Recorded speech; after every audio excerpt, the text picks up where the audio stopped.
এটি হযরত মুহাম্মদ সাল্লাল্লাহু আলাইহি ওয়াসাল্লামের ডান পায়ের ছাপ। পাথরের আরেক পাশে আছে আব্দুল কাদের জিলানী রাহমাতুল্লাহ আলাইহির পদচিহ্ন। চট্টগ্রামের চেরাগি পাহাড় এলাকায় অবস্থিত কদম মুবারক মসজিদে ৩৫০ বছরের অধিক সময় ধরে সংরক্ষিত আছে পদচিহ্নদ্বয়। ১৭২৩ সালে তৎকালীন মুঘল সম্রাট মোহাম্মদ শাহের শাসনামলে ফৌজদার মোহাম্মদ ইয়াসিন খান মসজিদটি নির্মাণ করেন। জনশ্রুতি আছে মসজিদের প্রতিষ্ঠাতা ও প্রথম মতোয়াল্লি ইয়াসিন খান মদিনা শহর থেকে মুহাম্মদ সাল্লাল্লাহু আলাইহি ওয়াসাল্লামের পদচিহ্ন সম্বলিত পাথর সংগ্রহ করে দেশে আনেন, আর তাই মসজিদের নামকরণও করা হয় কদম মুবারক শাহী জামে মসজিদ নামে। এখনও দূর দূরান্ত থেকে মুসলমানরা এখানে পদচিহ্নদ্বয় দেখতে আসেন। কদম মুবারকের পানি পান করে দোয়া করেন রোগ নিরাময়ের। প্রায় ২০০ বছর আগে এটা নবাব ইয়াসিন শাহ রহমাতুল্লাহ যখন মদিনায় মক্কা হজ করতে গেছিল, তখন ওখান থেকে রাসূলুল্লাহ সাল্লাল্লাহু আলাইহি ওয়াসাল্লাম এবং হুজুর পাক রাসূলুল্লাহ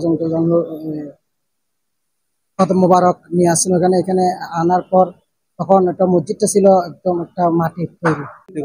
কদম মুবারক নবীজির কদম মুবারকের চিহ্ন আছে, বরফ হিসাবে আব্দুল কাদের জিলানীর কদম মুবারকের চিহ্ন আছে, সেই জন্য একটা শান্তি লাগে। সবাই তো কদম মুবারক মসজিদের নামে সবাই চিনে জানে, সেই কারণে আমরাও সবাই নামাজ পড়ে অনেক ভালো লাগে। এই মসজিদের নিকটবর্তী লোকালয় কদম মুবারক নামে পরিচিত। এই মসজিদের প্রতিটি কোণায় এখনো মুঘল স্থাপত্য শৈলী ফুটে ওঠে।